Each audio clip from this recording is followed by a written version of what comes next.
मौली और भोली ने कंट्रीब्यूट किए हैं ₹20,000 एंड 10,000 टुवर्ड्स देयर कैपिटल।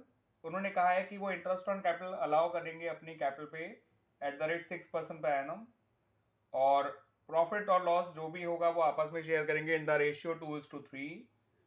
और जो फर्म ने प्रॉफिट अर्न किया है फॉर द फर्स्ट ईयर वो ₹1,500 है। आपसे कहा गया show the distribution of profit when case 1 there is no agreement except for interest on capital, यानी इंटरेस्ट ऑन कैपिटल के अलावा कोई और फर्दर एग्रीमेंट नहीं है। और केस 2 में कहा गया है when there is a clear agreement that interest on capital is a charge. तो केस 1 में इन्होंने कहा है इंटरेस्ट ऑन कैपिटल तो देना है मगर उसके अलावा कोई और एग्रीमेंट नहीं है। इसका सिंपल मतलब होता है कि वो इंटरेस्ट ऑन कैपिटल को सिर्फ एक अप्रोप्रिएशन की तरह ट्रीट करना चाहते हैं, ना कि चार्ज की तरह।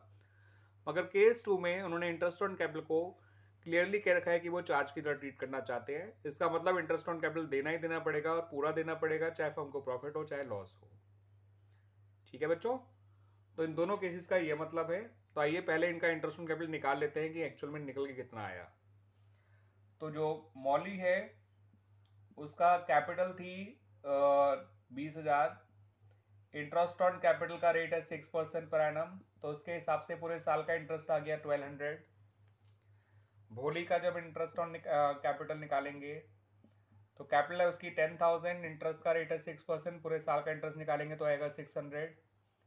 दोनों इंटरेस्ट ऑन कैपिटल जोड़ भी देंगे तो आएगा इंटरेस्ट 1800।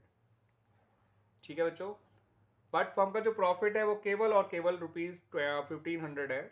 जो प्रॉफिट है वो केवल ₹1500 है। अब जो केस 1 है वहां पर उन्होंने साफ कर रखा है कि हमने इंटरेस्ट ऑन कैपिटल के अलावा कोई और फर्दर एग्रीमेंट नहीं कर रखा है, यानी इंटरेस्ट ऑन कैपिटल का अप्रोप्रिएशन माना है, ना कि चार्ज। तो अगर प्रॉफिट कम होता है और अप्रोप्रिएशन ज़्यादा, तो हम पार्टनर्स को अप्रोप्रिएशन उतना ही देते हैं जितना प्रॉफिट अवेलेबल होता है, और उस रेशियो में देते हैं जो उनके ओरिजिनल इंटरेस्ट ऑन कैपिटल का रेशियो आया है, ना कि उनके प्रॉफिट शेयरिंग रेशियो में। तो इनका जो इंटरेस्ट ऑन कैपिटल का रेशियो है वो आ रहा है आपका 2:1। ठीक है, तो ratio of their interest on capital is 2:1।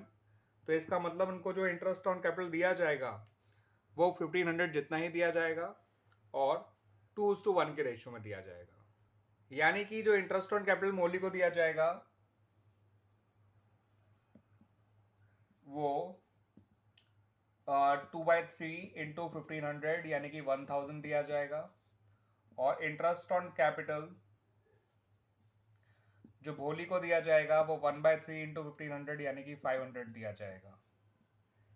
ठीक है बच्चों, इनको इतना इंटरेस्ट ऑन कैपिटल ही दिया जाएगा, और इसको आप profit and loss appropriation account में ऐसे दिखा सकते हैं। ठीक है बच्चों, यहाँ लिखेंगे by profit and loss account, जो नेट प्रॉफिट था 1500, यहाँ लिख सकते हैं टू इंटरेस्ट ऑन कैपिटल जो मौली को दिया गया और जो भोली को एक्चुअल में दिया गया वो लिखेंगे 1000 और 500 यानी 1500। ठीक है बच्चों, और हमारा ये profit and loss appropriation account बन जाएगा।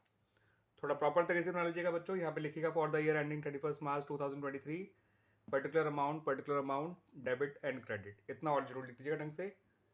ठीक है बच्चों, तो इस तरह से केस 1 तो हो गया कंप्लीट। बात करें केस 2 की, तो वहां पर आप देखिए वहां पर उन्होंने साफ कहा था कि इंटरेस्ट ऑन कैपिटल को चार्ज माना है, तो उनको पूरा इंटरेस्ट ऑन कैपिटल दिया ही जाएगा। ठीक है, यानी कि मौली को जो है पूरा 1200 रुपये इंटरेस्ट ऑन कैपिटल मिलेगा, भोली को जो है पूरा 600 रुपये इंटरेस्ट ऑन कैपिटल मिलेगा, क्योंकि यहाँ पे से चार्ज माना है, यानी टोटल इंटरेस्ट आपको 1800 देना ही देना होगा। और आपका प्रॉफिट जो है बिफोर इंटरेस्ट वो 1500 था, तो फर्म को इंटरेस्ट देने के बाद जो है लॉस हो जाएगा।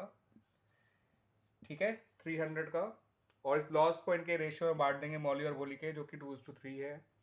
तो उससे मौली का जो लॉस आएगा वो आएगा 120, 2/5 ऑफ 300, और भोली का जो लॉस आएगा वो आएगा 180, दैट इज 3/5 ऑफ 300। अब इसको अकाउंट में कैसे शो करना है वो भी देख लीजिए बच्चों। आप बनाएंगे अपना profit and loss appropriation account ही बनाइएगा बच्चों, मगर याद रखिएगा interest on capital P and L appropriation account में शो नहीं किया जाता। तो जो आपका नेट लॉस है वो यहाँ लिखिएगा 300, यहाँ पे मेंशन कर दीजिएगा 1800 माइनस 1500 जो इंटरेस्ट ऑन कैपिटल का था, उसमें से प्रॉफिट को माइनस करने के बाद जो बचा वो लॉस। ठीक है, वर्किंग नोट दिखा भी सकते हैं जैसे मैंने भी करके दिखाया था वैसे ही, पहले और बाद में अकाउंट बना के दिखाइएगा। और इस लॉस को बस पार्टनर बांट दीजिए क्रेडिट साइड में। ठीक है, बाय लॉस जो ट्रांसफ़र किया जाएगा मौली को और भोली को। तो मौली का लॉस आया था 120, भोली का लॉस आया था 180, तो ये टोटल लॉस हो गया 300। और इस तरह से हमारा ये क्वेश्चन भी बच्चों कंप्लीट हो गया। ठीक है बच्चों, प्रॉपर फॉर्मेट बना लीजिएगा। Particular amount, debit credit, profit and loss of provision account for the year ending 31 March 2023।